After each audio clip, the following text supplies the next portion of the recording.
Okay mga boss, good evening. Update pala natin sa ating GPR. So paggabi.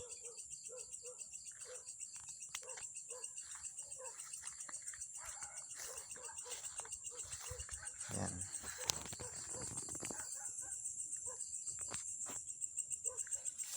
Yan yung locks niya paggabi.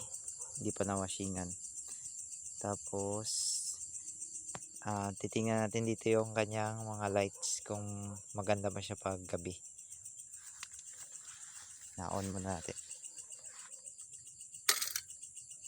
Yan, nakita nyo. Yan yung panel niya. Yan.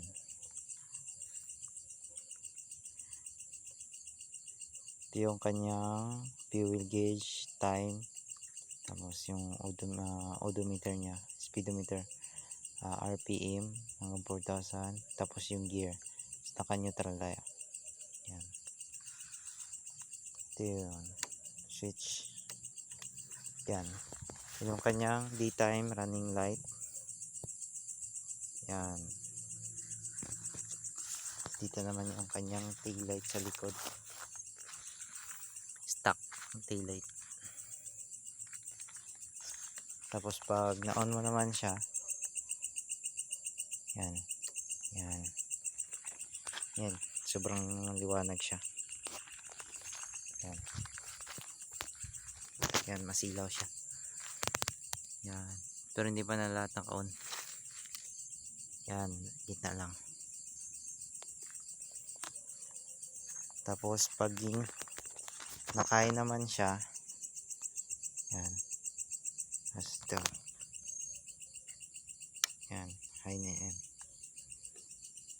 Nakain siya, di ba? Yan yung sakop ng liwanag niya.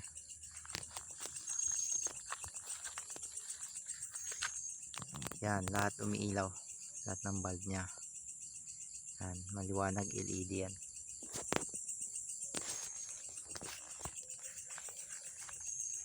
Then yung kanyang yan, hazard light. All working lahat. Yan, button.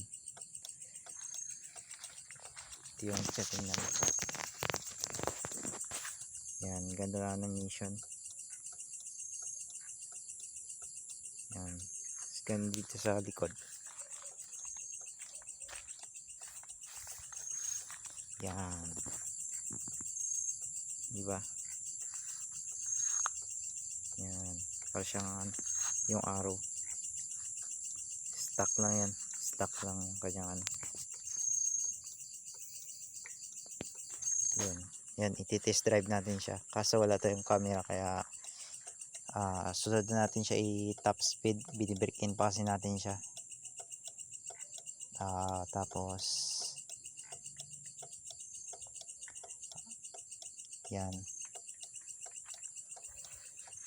Yan. So hanggang dito na lang yung ating video. Next update natin kung kailan ita-top speed natin siya. Yan. Thank you guys.